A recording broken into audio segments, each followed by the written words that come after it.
Newsflash, it has already happened around the world.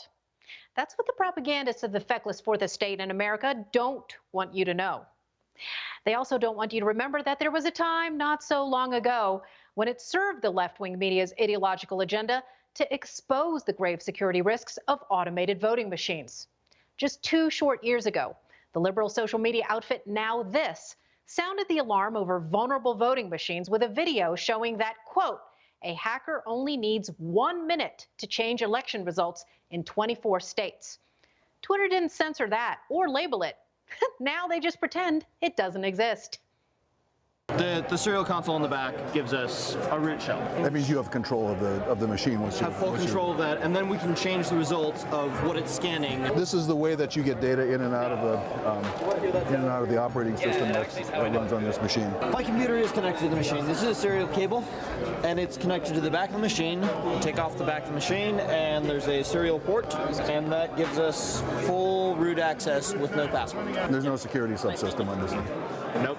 There's no password on it. With this kind of access, you could rewrite the code that's running on there and get it to count votes in whatever way you wanted. You would do this in advance of election night and then wait for the results to come in. You could control the election results. Either way, as long as I had physical access to either plug something in or take off the back and plug something in there. But you just need that access briefly. Once, yes. Very briefly.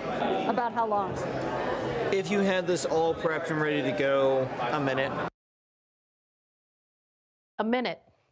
3 companies implicated in worldwide election meddling scandals are intertwined through a labyrinth of shell companies: Dominion, Smartmatic, and Sequoia.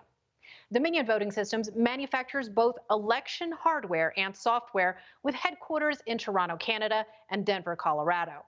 Smartmatic is the multinational corporation that makes vote counting machines as well as software and is purportedly tied to the late Venezuelan dictator Hugo Chavez's regime. Smartmatic machines have used Dominion software.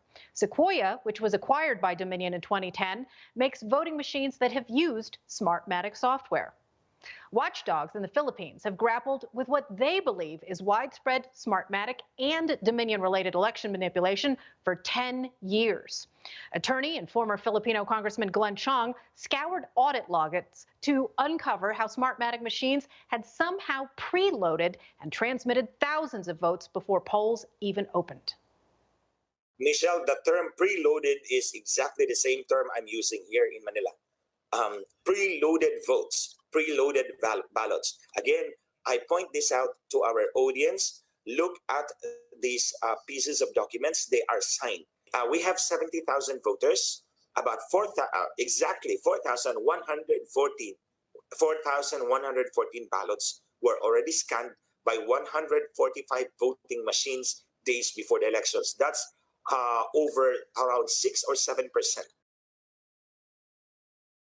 Chong notes similarities in how he says his race and others in the Philippines were rigged with what happened here in America.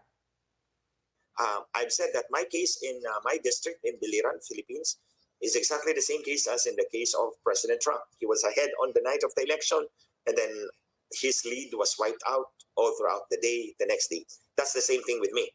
I was overtaken at 5:56 in the morning the following day, the day following the elections. In the case of Senator Ferdinand Marcos Jr., he was ahead on the night of the elections. He was ahead by 943,045 votes. That was his lead.